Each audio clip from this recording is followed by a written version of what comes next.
What's up, everyone? I got this S-Wing hatchet, $5 on Facebook Marketplace. I saw that it had the nice leather sheath. I figured it might be old, and I jumped on it. This has been sitting in a garage for years. The lady I bought it off of, it was her grandfather's. We talked for a while. I told her I appreciate this type of thing. Anyway, pretty cool, definitely old. I plan on giving it a little bit of life and seeing if we can't get this leather back to a healthy level. It's obviously, it's been pretty neglected. It's really dry. I mean, it kind of might have a little bit of mildew or whatever. It's not bad though. I smell it, it just smells a little old, not real old. I'm gonna use some saddle soap. I got some saddle soap and some mink oil. Hydrates it, but it also cleans it. That looks kind of weird. So we're gonna start off, we got a little bit of water on a rag, and this stuff looks like it's been melted a few times over, but whoa. Yeah, I'm not sure that's how saddle soap's supposed to be. Anyway, that seems like an awful lot there. I think this melted upside down or something, but start rubbing it in.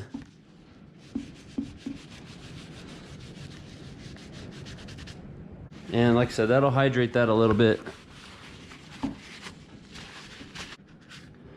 All right, looks real nice. Look at that, nice. I mean, it's got a lot of use. A little bit of that is rust. So, oh, and there's a little chip right there. So basically, we don't want to, I don't like taking a nice patina off of any sort of steel, but we don't want rust sitting on there and just developing more rust.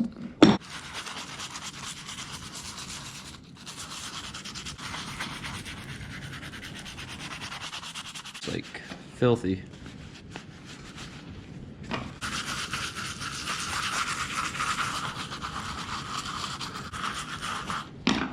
And look how much dirt and whatever that's taken off. Get the inside too.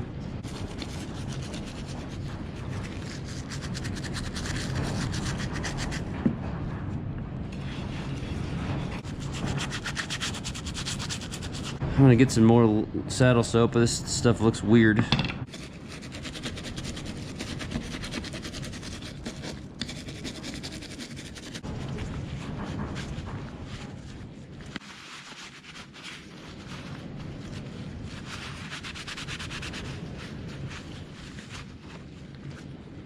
So yeah, S-Wing #1.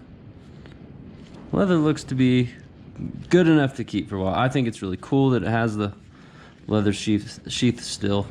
All right, so let's let that sit and kind of dry out a little bit. While that's happening, let's take a look at our hatchet. So definitely dirty, needs to be cleaned. I mean, shoot, I'm just gonna use this saddle soap right here. Usually my go-to is Dawn dish soap. I use it on just about everything. Dawn dish soap is safe to use on most stuff. My thought is if you can use this saddle soap on leather, you can probably use it on anything as well.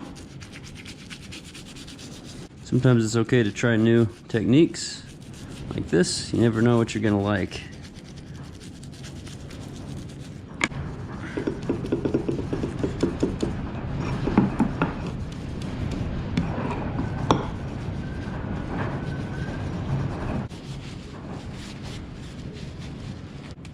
Just get some of the, so I can put my own grime on it, right? I don't need somebody else's old grime on there. So that handle's pretty clean now.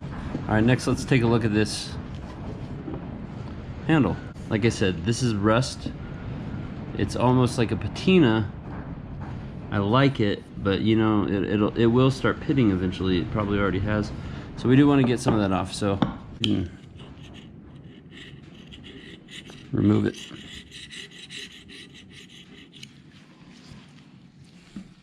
A little bit on the other side as well.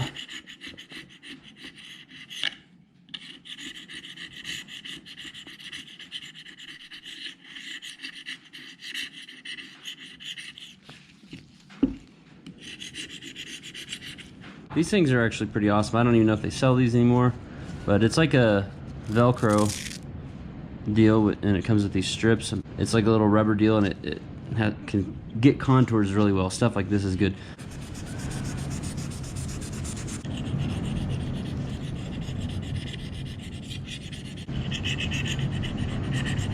Seeing more sticker residue.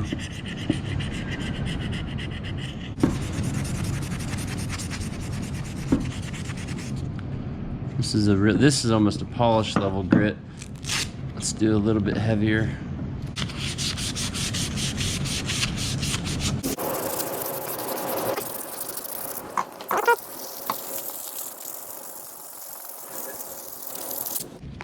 Looks pretty good.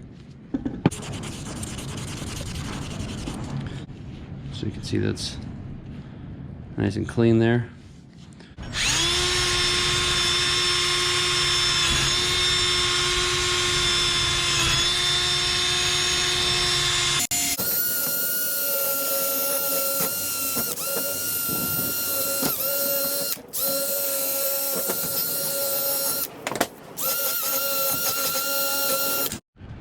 So I got it brushed up on the wire wheel. If you could do, I mean, you could infinitely do this and improve this thing, but you just don't need to. So any more is to me a waste of time, unless you know you're doing it for some sort of collector's item. It's a show piece basically. So just take a little ballistol, rub it in there. So just a little bit of ballistol will help preserve it. So it's still got a nice little patina on it, but most, you know, all the surface rust is off. And just with upkeep and use, this thing's gonna last a really long time. So here's my thought on this chip. I don't know how well you can see it, but there you go. It's a pretty bad chip. It's deep. And that it will affect the performance a little bit, but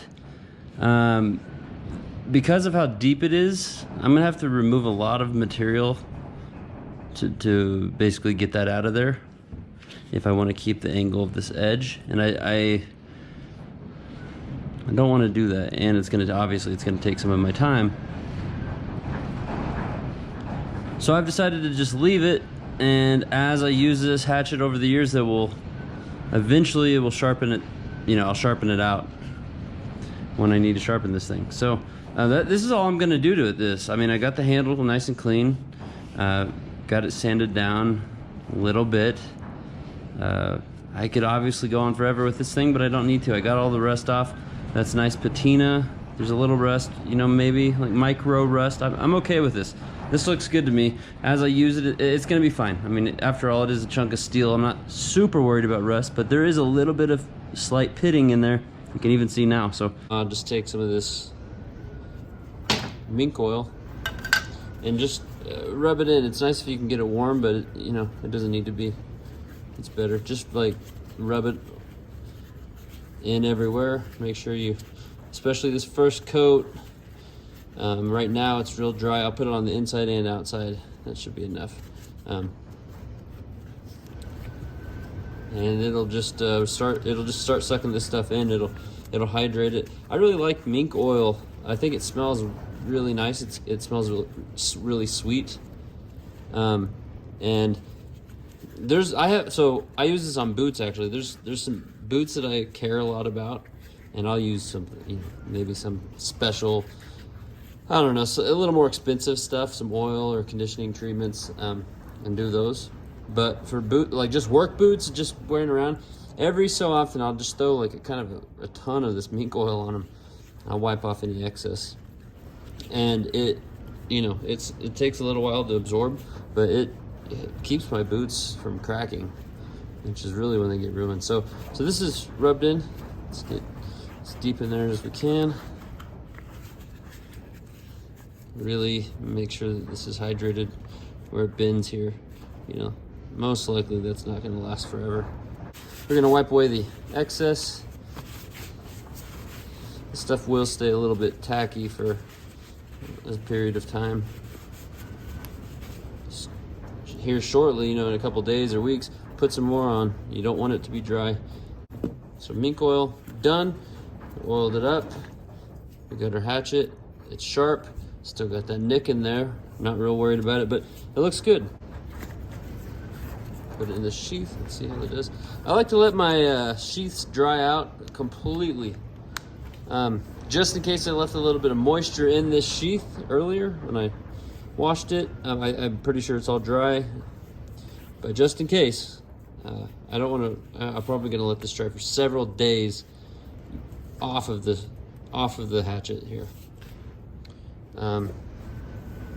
because that'll definitely cause rust, surface rust. It's not a big deal, but you know. So yeah, so that looks pretty good. I really like that hatchet. It's nice. Evergrip. I love these Estwing hammers, and here's a hammer. I only got this one a few years ago, but these things just last so well. I mean, like, not the easiest thing to use, but they don't break, and you can use them like a pry bar, which is awesome. I will be honest though, this is another one I got. This is probably my least favorite hammer I've ever had. However, it will be around for a long time. It's just, for a finishing hammer, which is what this is, 12 ounce, you know, the curve here, just get something, I don't know, get a wooden one. You don't break those, but this is like a small framing hammer, I guess. I use it for digging a lot. I mean, I use this thing for everything. It's just amazing. I really like how these blue handles wear in. This one's really worn in. It's quite a bit thinner than this one is too. You can see that. I don't know if that's due to wear or just how they used to make them, but. Okay, so that about wraps it up.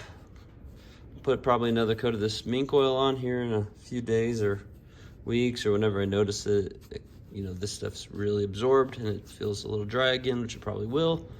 But yeah, so that's that. Let's test this thing out just real quick, actually. I just want to show like its abilities here. Just a nice little smack, and you see how deep that bit. Now for splitting, I took a pretty solid hit on it, and it just eats in there. It's just not wide enough to start splitting it. So that is not what this is for. If you're looking for something to split wood with, this isn't it. This one is for if I wanted to chop this in half. This is obviously big. Use a real axe. Use a saw, better yet. But you know, if you need to cut some, you know, like stuff like that, you know, see it'll. If that's what your goal is, to take those little burrs off for some reason, what a great choice. It's like a knife almost. So it's cool though, and I like having it. Yeah, really useful. Probably take this into the woods quite a bit. Just keep it on my hip or whatever. But mainly I got this because it's cool, and I like to preserve these old tools. This thing's gonna be around for a long time because of me, and I really, that makes me feel good. So I took care of it. I'm gonna keep taking care of it. Yeah, anyway, so there you go. Old Estwing hatchet.